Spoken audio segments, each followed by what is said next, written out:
There we go. So, I'm excited about the Mike Tyson-Jake Paul fight. I want to see him crush that motherfucker into a tomato can. I don't know about you guys. But I'm watching TikTok, and you probably know Mike's got a fucking tiger, and he's got pigeons. We've all probably seen that, but I was unaware that he had a horse. And it's important, I think, to realize that you need to watch TikTok while you're listening to it, because the other day it was just going by, and my girlfriend, or fiance now, I'm still getting used to saying that, distracted me, and it was going on. I heard Mike say, "Guys, check out my horse." And so I was instantly attracted to, like, what the fuck's going on? Like, is he King Solomon? How many are there, right? Anyway, guys, I'm an optimist. I like to think of myself as a positive person. I'm positive I'm fucking fat. Fat jokes seem to be working well tonight, so we're going to go down that road. 314 pounds of man loaf. I like to think of myself as a weight supremacist. Weight power! That joke's awful. I identify with the KFC BMI community. If you're going to trust my gut, you need a lot of trust. So now we'll move on from those. I think it's important to note that recently I found out I was in remission. Fuck me, I guess I'll die. Let's try that again. I recently found out I'm in remission. You guys are getting really good at high-fiving yourself. I'm in remission from anorexia.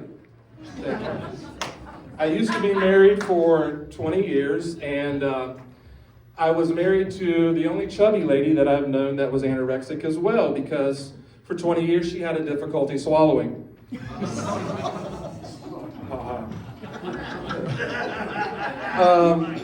I think words are important.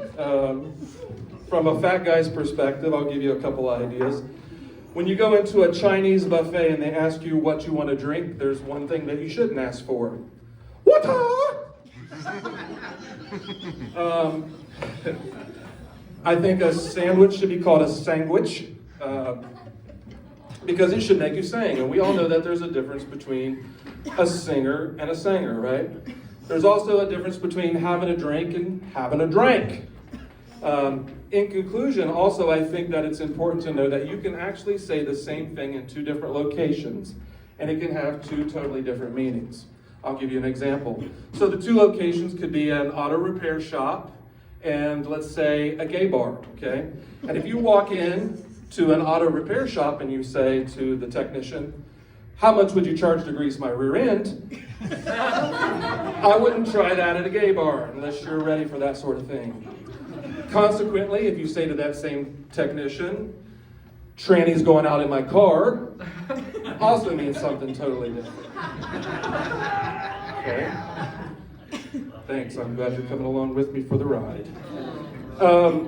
So like I said, I was married for 20 years, and after that dissolved itself, it was actually kind of shocking at first, but it turned out to be the best thing in my life. And I can remember saying to myself, if I ever were to get married again, it needs to be with someone that is X, Y, and Z. Like, they need to suck dick. Check. And they need to suck dick. Also check. It was a short list. Well, coincidentally, when I was 16, my first girlfriend, she showed up at the restaurant that I owned, like stalker Texas stranger, no more than 2 days later after I had this thought, and passed me a little note that said, "I think you might need a hug." And I was like, you know what, fuck, I do, for sure.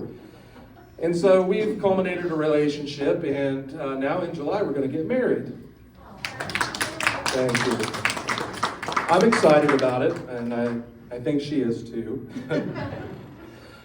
She's actually here on the front row, so don't give her any weird looks later when I start telling you stories about her.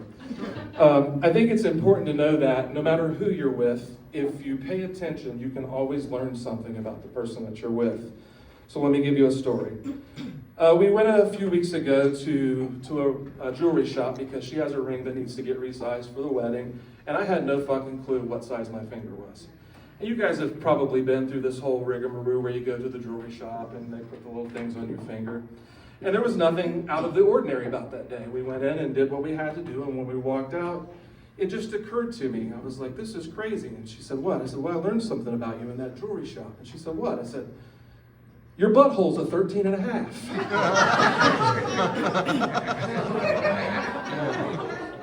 And mine's a 6 and a half.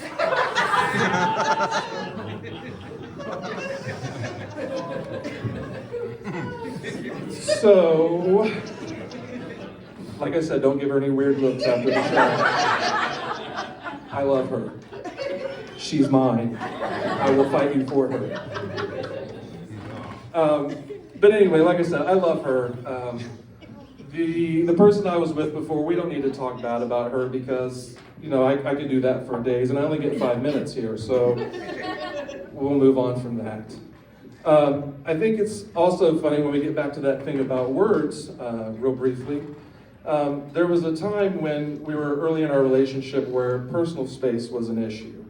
You know, this kind of comes back to the whole pronoun thing. She likes to borrow my sweatshirts. Does this happen to any of you guys? Does your shit just disappear? Yeah. Is there any little dicks in the room? That's funny. I asked that like a week ago in Dayton, Kentucky, and the whole fucking room exploded. And I didn't expect anyone to be like, I got a little dick. Well, just so you know, we might get back to the sweatshirt thing. I don't know if I'm running out of time, but little dicks, if you need it to get bigger, stick it up the ass, because anything that goes up your ass, well, guess what? It gets bigger. That's why that 6 and a half feels like goddamn. Matter of fact, I just tried to pull my 401k out of there last week.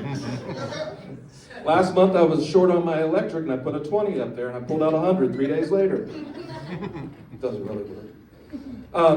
So anyway, real quickly, she likes to steal my sweatshirts, and I figured out a way to put the fix on her, okay? So she grabbed my sweatshirt one day, I was like, and I've been missing this son of a bitch for a while, and it's like my favorite sweatshirt. And she had it on, and I was like, oh, there's my sweatshirt. She said, no, this ain't your sweatshirt. I said, what are you talking about, it's not my sweatshirt? She said, baby, this is our sweatshirt. The pronoun thing, right? I said, well, fuck, I'm gonna fix her, right? So one day, she went to the store, and I had this all planned out. When she came home, I put on that little pair of T-back underwear that she has in the drawer, right? My motherfucking dang dong was hanging out. And she comes in and she says, what are you doing in my underwear? I said, no, baby, these ain't your underwear. These are our underwear. Anyway, that's all I got tonight, guys. I want to thank you.